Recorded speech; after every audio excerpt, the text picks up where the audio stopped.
Welcome back to the Virtual Antics podcast. As always, I'm your host, Natalie Guzman. Today, I have the amazing Annie Margarita Yang on the call with me. She is the definitive voice in millennial finance, specializing in strategies for beating today's tough economic challenges. She is the author of an award-winning, best-selling new book, The 5-Day Job Search, which helps young professionals get out of student loan debt while finding the ideal job. Welcome, Annie. How are you doing today? Natalie, I'm doing great. Thank you for having me on the Virtual Antics Show. Hey, I'm so excited you're here. So tell us a little bit about you and what you do. So what I do is I help people personally brand themselves online so that they can be positioned as an industry expert and get more opportunities, because I have seen the craziest scandals in the last 10 years, from Elizabeth Holmes and her Theranos and Sam Bankman-Fried and the cryptocurrency. It's crazy. You know, all these people who somehow make it to like the Forbes 30 under 30 who have no substance behind them, but they have gotten on these lists. And then they are said, to be self-made billionaires because of their company has been valued at such and such, turns out to be a scam. And now it's worth nothing. And so what I help people do is to brand themselves, because there are a lot of people, especially people on your show, they're entrepreneurs. They're looking to break from 6 figures to 7 figures. And I feel like these are the people who work hard. They work hard, they grind at their business, and these are the people who deserve airtime. They deserve to show off their expertise because they know what they're doing, and I think they should be recognized. Oh, that's amazing. So what are some of the benefits from branding yourself? Some of the benefits is because you branded yourself, people are more open to working with you. Mm-hmm. Like if you're trying to get a client and the client is kind of on the fence, why would they choose you over someone else? It could be that you're more credible, or they see that you have more authority. They know they feel safe. They can trust that you know what you're doing, right? Now, it could be the case that someone else, it will be a better service provider than you. But if you brand yourself, they're going to go with you because they like your brand more. That's the reason why. Yeah, it's kind of like building that loyal following instead of just getting new clients, right? There's a big difference between the two. And that's how you get like your referrals and can really expand your business. I know that's how we did it. We made sure that we would get referrals by, branding ourselves as the authority in our industry. So that's super cool. So what are some ways that you recommend people to brand themselves? How do they say who they are and express themselves and show their brand? So one of the ways you can express and show who you really are is to write a book. You don't have to write a good book. It doesn't have to be a best-selling book, but just the mere fact of writing a book and calling yourself an author can position yourself as the expert. Now, these days, people don't understand, the general public doesn't understand. There's a difference between self-published and traditional published, but no one cares. Just the mere fact that the book is sold on Amazon, they're like, oh, it must be a real book, so this must be a real author. So simply doing that will help you position yourself, because I was 22 years old when I wrote 1001 Ways to Save Money.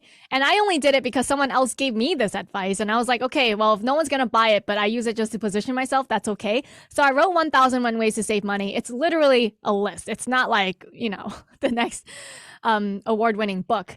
But I wrote that in only 3 months. I published it, put it up on Amazon. And Amazon also makes it easy for you to turn it into paperback as well. And at that point, I called myself an author. And that's how I was able to get like several accounting jobs in less than a week without an accounting degree, because people were like, oh, she must be an expert, even though I was like, 22 years old. That's awesome. Yeah. And I've seen that too. Like, especially if you want like speaking gigs, if you don't have a book, they don't really hold you at that high standard if you're not an author. So it's crazy. And it's so easy to publish on Amazon. I've done it a couple of times, and I've even like created like journals for people to purchase and things like that. And it's so easy. It's so easy. And I think anyone can do it, or you can hire it out for really cheap as well. What are some other ways that we can brand ourselves, maybe even when it comes to like online? So maybe like social media or whatnot. So for social media, it's a bit harder. That takes time because you have to build content for a specific audience. So that will take time. And I'm sure there's already a lot of people talking about it, so I don't want to touch on that. But I want to touch more on like actual branding aspect of the building a credibility and authority. Mhm. So some of the things that people trust that make people trust you is they like to see logos, like the Fox, CBS, NBC, ABC. How do you get those kind of logos on your site? And how are you able to put that on your bio as well, so that when you meet with people as a service professional, you can say like, hey, I'm so good, I was featured on Fox or something like that. Well, there's this website, it's called brandfeatured.com. And you can pay $200 to $300 to write up a press release. What you do is they don't write the press release for you. You write up your press release and submit it to them. And they literally, like, word for word, copy paste that, what you gave them, and syndicate it to all of their different sites. And it will show up on CBS, ABC, etc. as a paid press release. It will say the word sponsored or paid or something to let people know this was not written by a journalist on their end, and they're not like promoting your service. You wrote this. But just the mere fact of getting your paid press release on their site allows you to put those logos on your website and call yourself an expert. Oh, awesome. What are some other ways that we can establish ourselves as an expert? Another way is to get an award. So that's something I notice other businesses do, even local businesses. They get the awards, like rated top on Yelp, rated top on Google, or even like voted favorite in this specific neighborhood, voted #1 favorite in this neighborhood. How do you get those? Well, you're not just given awards. That's not how it works. You actually have to apply for awards, and you have to pay an application fee and throw your hat in the ring. Otherwise, you're not considered for the award. And I always thought, like, if you're really good at what you do, people are just going to wake up. You're just going to wake up one day. Someone's going to knock on your door and go like, hey, I really like what you have to offer. I want to give you an award. It doesn't work like that in anything. You don't just simply get recognized. You have to apply. So look for things that you can apply to that are related to your services, your business, in your industry, and apply. Throw your hat in the ring. Throw as many as you can until you win one. All you need to do is win one, and you're able to call yourself an award-winning business or voted #1 in such and such. And you're able to use that as social proof that you are the expert in this industry. This applies to authors as well. I'm going back to the book because I did it for myself. To be able to call myself an award-winning author, I applied to 50 book awards. I just, paid $5,000 in application fees. I'm like, I don't know who's going to say I'm a winner, so let's just do all of them. And then 2 of them already have come back a winner. 2 of them are finalists. But now I can say multiple award-winning author, Oh, that's amazing. Yeah, and you can position yourself using this kind of stuff. Oh, that's super, super smart. And then now people usually have like really unique stories to tell. How can storytelling play a role in personal branding? Well, you can start by thinking about your own experiences. And one of the things I like to do is I like to tell people, we don't like stories of people who have started with everything, who were born with that silver spoon in their mouths. We don't care for those kind of stories as much as we like to complain like, I wasn't given anything. I started behind the starting line, actually, but that makes a great story. To have those struggles and challenges and to have started with nothing is a great story in itself. I also like to tell people to start with their identity. We put a lot of weight in our society on one's identity that we cannot change.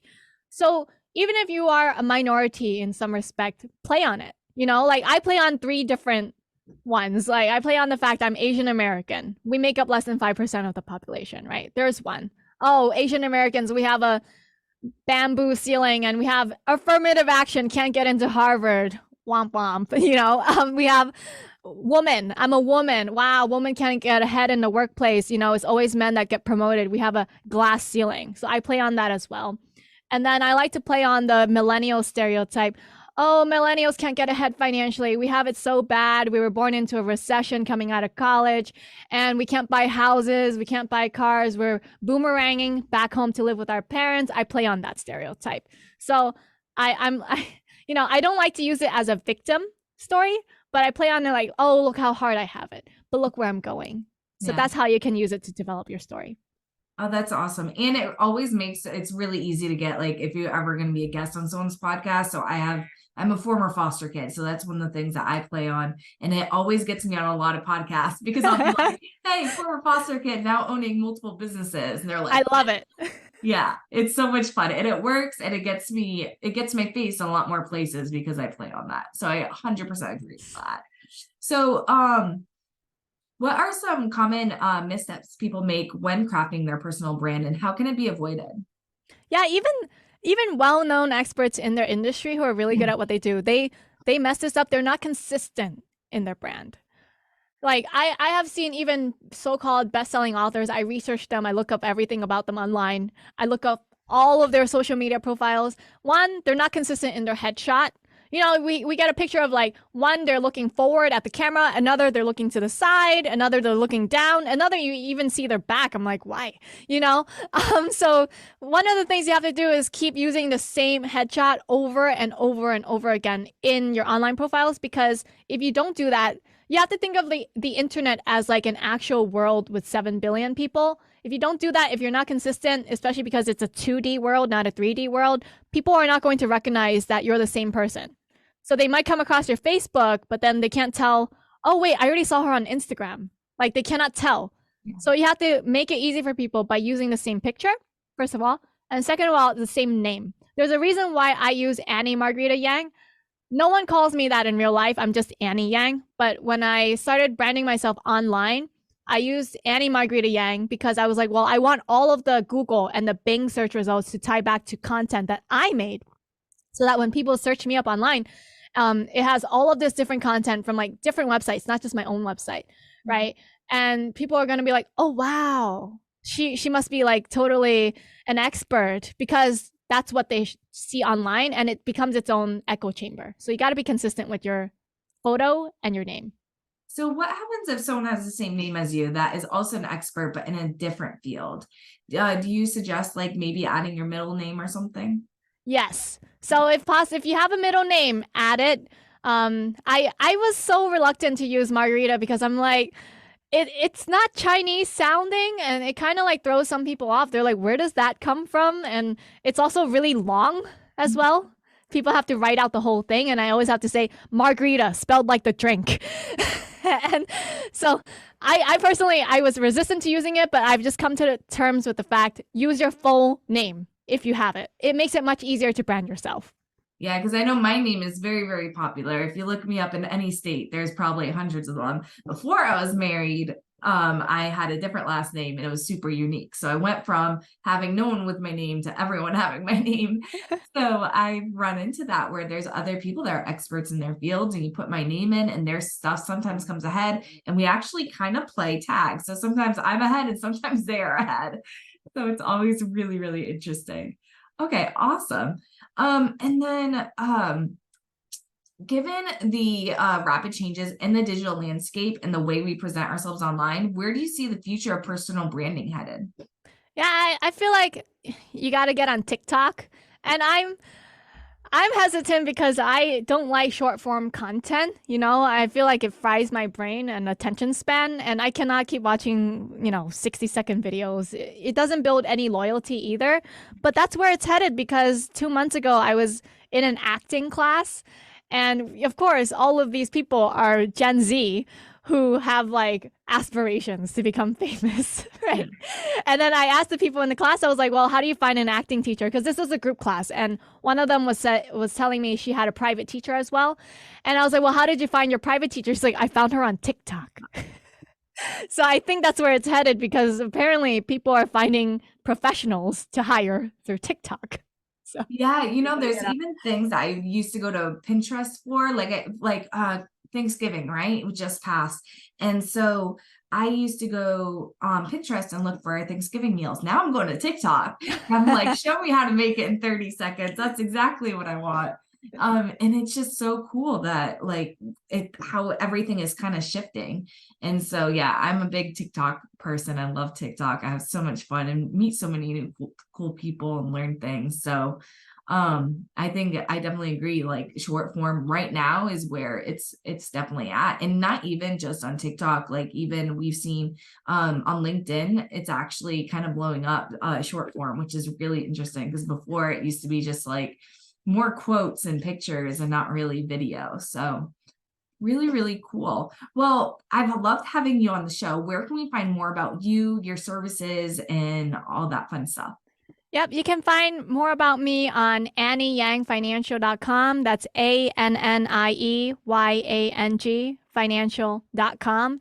And a lot of the tips that I shared today on how to brand yourself and position yourself were actually in my book called The 5-Day Job Search.